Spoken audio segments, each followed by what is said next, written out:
اصل میں ایک مقروض ملک ہونے کے ناطے اور ہمارا جو پرس ہے وہ خالی ہے، اس میں باہر کے دوستوں کا تھوڑا بہت مالے جو ہم ادھار کے طور پر لے لیتے ہیں، وہ جمع پونجی ہمارے اس پرس میں پڑی ہوئی ہے، اور پھر اس میں سے جو ہمارا صوبہ ہے بدقسمتی سے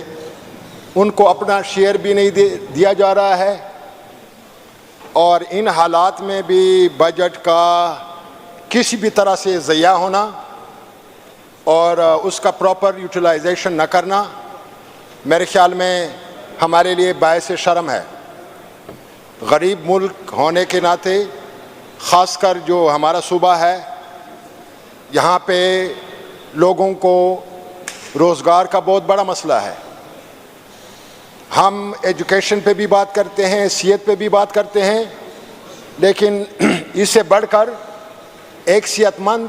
قوم ہونے کی ضرورت ہے۔ ایک ایسی قوم ہو، صحت مند ہو،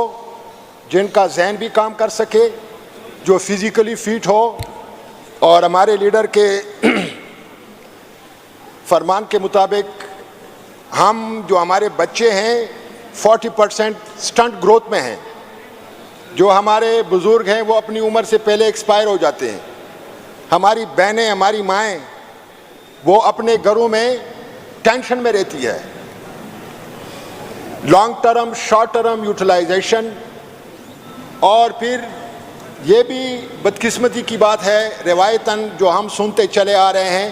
سی ایم سے لے کر منسٹری تک جو بھی منسٹر بن جاتا ہے، سننے میں یہ آ رہا ہے کہ وہ اپنے ضلع کو بہت پریفر کرتا ہے، اور ضلع والے بھی ایکسپیکٹ کرتے ہیں کہ منسٹر بنے ہوئے ہو، آپ نے تو کچھ بھی نہیں کیا، حالانکہ ایک منسٹر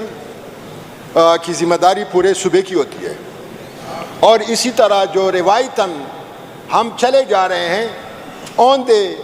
منہ اور بند آنکھوں کے ساتھ، اگر کسی غریب گھرانے میں کم پیسہ بھی ہو لیکن وہ بڑے ہنر سے اس کو یوٹیلائز کرتے ہیں۔ میں کے پی کے کی عام اور اپنے ضلع کی بالخصوص یہی بات کروں گا کہ میرے ضلع میں مثال دیتا ہوں،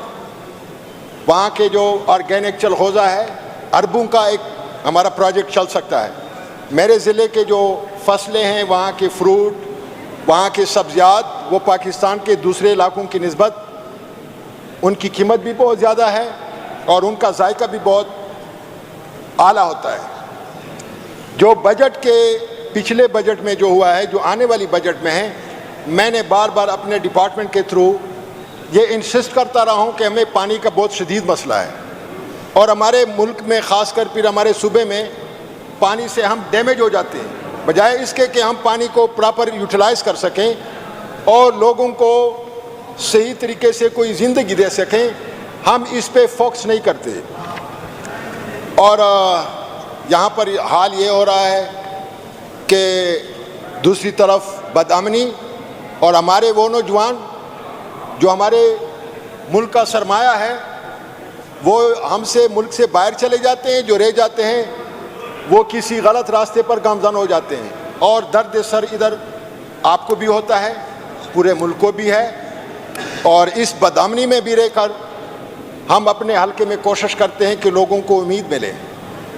ابھی جو سروے ہوئی ہے اس کے مطابق مور دین 60% لوگ سفر ہو رہے ہیں، روٹین کی لائف ان کی جو ہے جیرن بن گئی ہے، اور ہم بڑے شاہانہ طریقے سے بجٹ کو جس طریقے سے ہم استعمال کرتے ہیں وہ کسی غریب ملک کا بجٹ لگتا ہی نہیں ہے۔ اور اس کے ساتھ ساتھ میں نے اپنے کیلکولیشن جو کی ہے، 60% بجٹ جو ہم ترقیاتی کاموں پر لگاتے ہیں، 40% جو ہیں وہ ہوا میں چلے جاتے ہیں، ایک دوسرا تیسرا پرسنٹیج، اور جو 60% رہ جاتے ہیں وہ بھی پراپر یوٹیلائز نہیں ہوتے۔ تو باقی جو ہمارے ساتھ پڑوس کے ممالک ہیں، ایران ہے جو حالات جنگ میں ہیں، آپ ان کے زراعت کو دیکھیں وہ کتنا ڈیولپ کر چکے ہیں۔ انڈیا بھی ہمارے ساتھ ہیں زراعت کے میدان میں، وہ بھی ہم سے بہت کافی آگے نکل چکے ہیں، اور ہم نے جو بچپن سے یہ پڑھتے چلے آ رہے ہیں کہ پاکستان ایک زرعی ملک ہے، اور یہاں پر زراعت کا یہ حال ہے کہ لوگ خوراک کو ترستے ہیں، اور خاص کر ہمارا جو فاٹا کا بیلٹ ہے وہ تو بری طرح سفر ہو رہا ہے۔ تو بجٹ کا میں صرف آؤٹ لائننگ پہ یہ بات کروں گا کہ کسی گھر میں اگر کہیں پہ تھوڑا سا چراغ ہے تو دوسرے کونے میں وہ روشنی تو ہونی چاہیے۔ اوور آل ایک سروے ہونی چاہیے پورے صوبے کا، جہاں جہاں پر جن جن چیزوں کی ضرورت ہے اس پہ فوکس کریں۔ بعض علاقوں میں پانی کا مسئلہ ہوگا، بعض علاقوں میں معدنیات کا مسئلہ ہے، ان کی پراپر یوٹیلائزیشن نہیں ہوتی، بہت سارے ہمارے ریسورسز ہیں، ہمارے بہت سارے وسائل ہیں، ان کی پراپر یوٹیلائزیشن کی ضرورت ہے۔ تو اس سلسلے میں ایک کمیٹی ہونی چاہیے اوور آل جو پورے صوبے کا سروے کریں، اور جو بجٹ ہیں اس کا ایک ایک پائی وہ کسی بھی طرح مس یوز نہ ہو، وہ پراپر ہی استعمال ہو، تاکہ غریب عوام کو تھوڑا سا نہ مل سکے۔ یہ بار بار بجٹ تو ہمارے نہیں آتے، ایک سال میں ایک بجٹ ہوتا ہے، دوسرے سال میں دوسرا بجٹ ہوتا ہے، وہ بھی اونٹ کے منہ میں زیرے کے برابر ہوتا ہے۔ تو آخرکار لوگ کدھر جائیں، اور ہم ادھر جو بیٹھے ہوئے ہیں ہمارا کام کیا ہے؟ کیا ہم کوئی آرگنائزیشن ہے؟ آپ تو عوام کے نمائندے ہو، عوام ہم سے امید رکھتے ہیں، وہ آپ سے ایکسپیکٹ کرتے ہیں، اور خاص کر جو ہمارا صوبہ ہے جہاں پر آپ کا مینڈیٹ ہے اس کا تو مثالی کردار ہونا چاہیے۔ اور مجھے افسوس کے ساتھ کہنا پڑتا ہے کہ جو ملک کا جو وزیر اعظم ہو وہ یہ بات کھلے عام کہیں کہ بیگرز اورنٹ چوزرز، تو قوم اور بھی ڈوب جاتی ہے کہ ہم اتنے مقروض ہیں، دنیا والے کو بھی بتاتے ہیں، ابھی تو ہم پہ کوئی ٹرسٹ بھی نہیں کرتا۔ اس ملک کا جو ٹرسٹ ڈیفیسٹ ہے وہ سب سے بڑا نقصان ہے۔ تو برائے مہربانی سائنٹیفک طریقے سے بجٹ کا استعمال ہو، اس کا یوٹیلائزیشن ہو، جو علاقے جو ڈیزرو کرتے ہیں وہ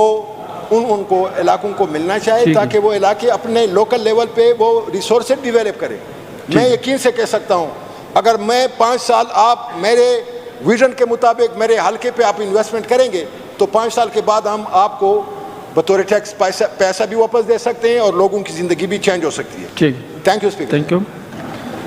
mister Khalid Khan M P M.